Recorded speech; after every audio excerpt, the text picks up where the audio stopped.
Norway's Coastal Express should be on your bucket list, and day 8 of my Havila voyage, despite little time ashore and no excursions, showed why. Because as FDR said, Norway is the most beautiful country in the world. Every morning on my Havila voyage was the same. I took this glass elevator to deck 9, the top deck on the ship, because the first thing I wanted to see was the scenery in Norway. Yes, there are some great excursions to go on. There's some wonderful food to eat on board the ship. But the truth is, on a Coastal Express voyage, this is what it's all about. The scenery. And on a wintry March day, Norway was going to put on its best face for us. Starting by leaving Honningsvåg at the northern tip of Norway. Settle back and enjoy the views of beautiful northern Norway as we head for Hammerfest and a brief walk around. Then, via a couple of quick stop-offs, we'll arrive in Tromso just before midnight in spectacular style.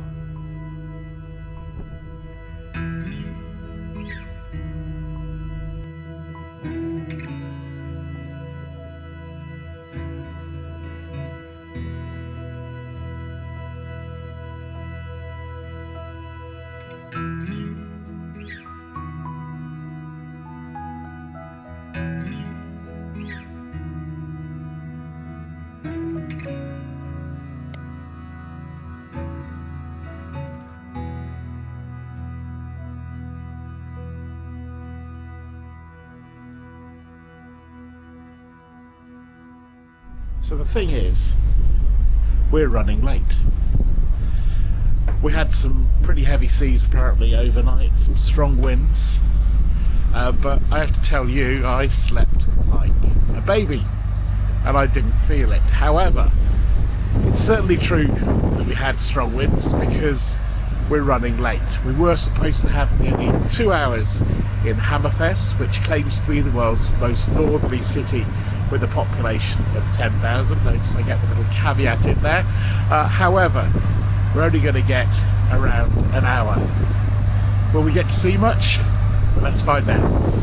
As for the scenery, how good does it look? I mean, it looks like somebody's got icing sugar out and carved it all over the surrounding hills on the water that we're passing through. But round the corner, past this gas terminal, is Hammerfest, and it should look pretty special in this sunlight. As for how cold it is, it's actually, do you know what, it's not too bad.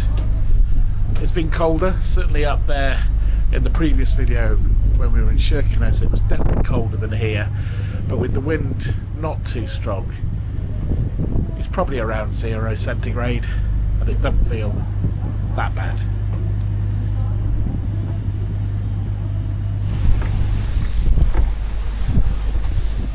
Yeah, I'm still not digging that view. But it's worth it for this view as we sail into Hammerfest. People have lived in this area for thousands of years. Hammerfest itself became a town back in 1789. Hammerfest was burnt to the ground back in a major fire in 1890. It was then almost totally destroyed in World War II, first by Soviet bombing, and then by the Germans as they retreated and operated a scorched earth policy.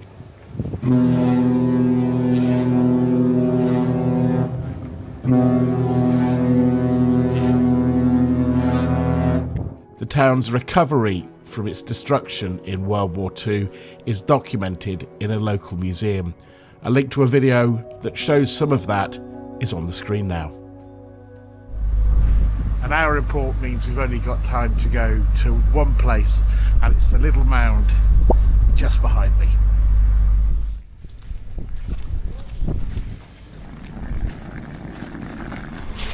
With the thaw underway, I think the first thing we need to talk about is the temperature here.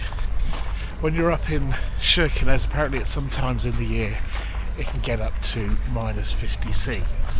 But the rest of Norway it looks really cold here, it benefits from the Gulf Stream. So whilst we're further north than most of Canada and a lot of Alaska, it's actually not as cold. Try telling me that when I'm standing up there on the ship in a storm. But anyway, there you go. It's apparently not as cold as Alaska and Canada at this time of year. Yeah, and it's still pretty icy.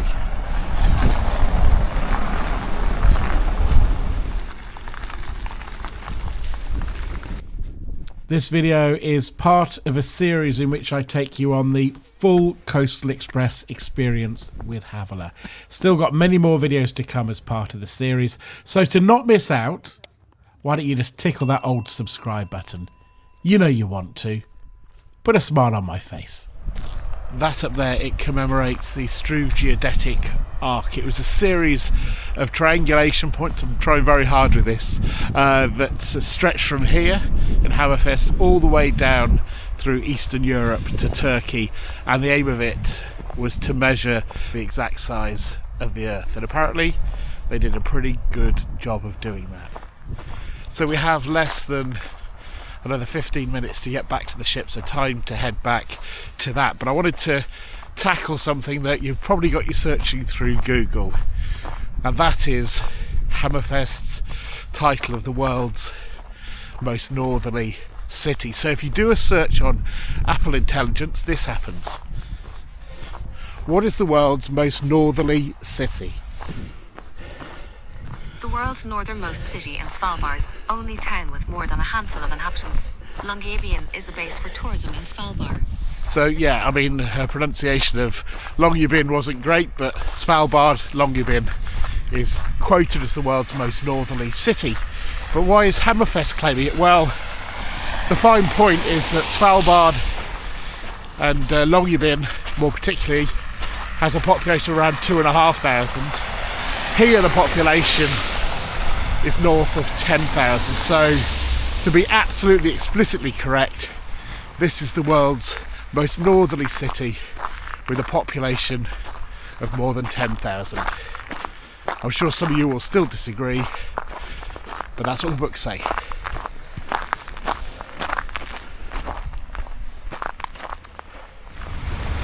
Well, it's not quite as icy as Vardø and Kirkenes was yesterday, but you still have to watch your step on these paths heading back to our ship.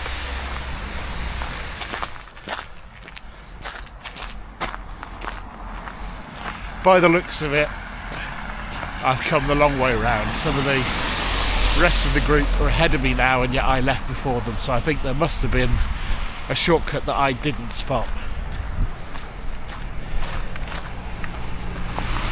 It does have something of a feel of seasons changing, and I wouldn't say it's spring quite yet, but it's certainly a bit of a thaw going on here. That said, Tromso, which we'll come to later in the video, is promising to provide us with a bit more snow. I guess we'll see.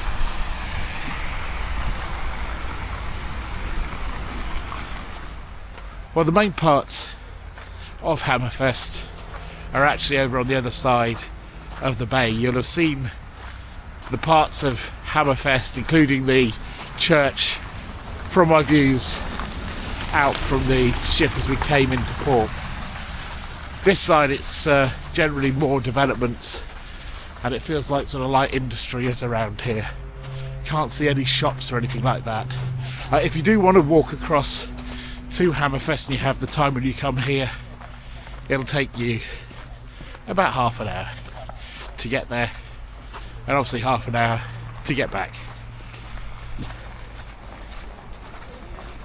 Alright, I think we've got 2 minutes just to head down to this viewpoint, and then we really need to be, lorries reversing, back on the ship.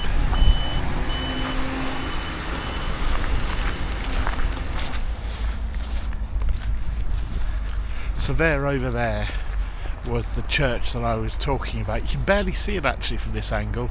It kind of merges into the hill behind it.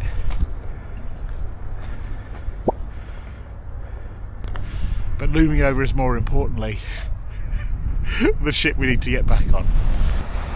So the weather has had a bit of a part to play on this voyage. I've been on lots of other ships and it's never been quite as much as this, but hearing from the expedition team, several of the ports that we were supposed to go to overnight we haven't actually got into because the winds have been too strong, and today we're about 50 minutes later than planned because of the seas and the challenges caused to the ship. So it's very much a case that the weather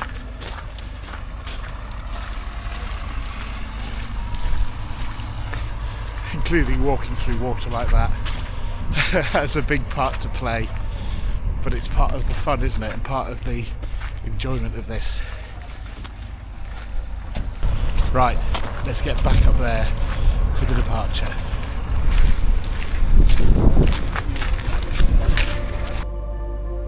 See that blue sky?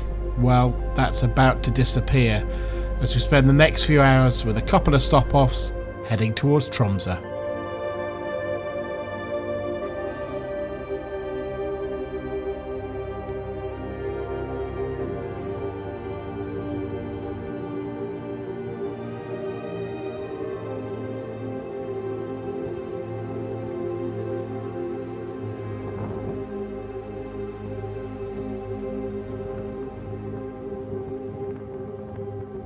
I have to say, being here on deck at the moment, it's very quiet, not many people around. It's quite surreal, and in truth it's like being in a walk-in freezer, apart from the fact you get views of little towns that we're about to stop in. And this is what's really great about the Coastal Express. You get to see real Norway in action, including them landing their catches right behind us as we dock for what, just 15 minutes or so.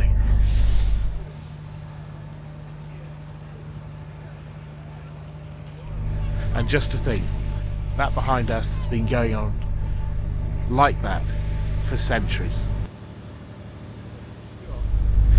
Now you might sometimes think, well, I've done the winter Coastal Express, should I do the summer? Or maybe vice versa. Well, now having done both, I'll tell you this, they're very different experiences of what you see going up and down the Norwegian coast, and this is probably the best example of it. I'm going to show you the departure from this town now, and then show you what it was like back in July last year when we left. Spot the difference.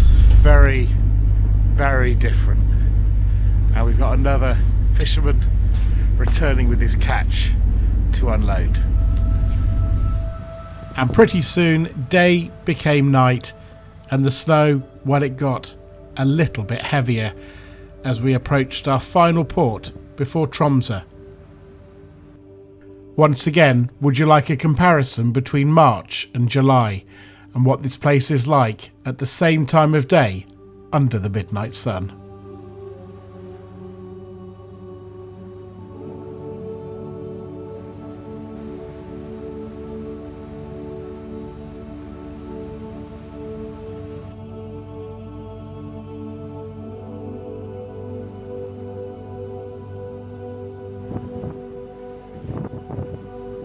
A couple of hours later, the approach to Tromso.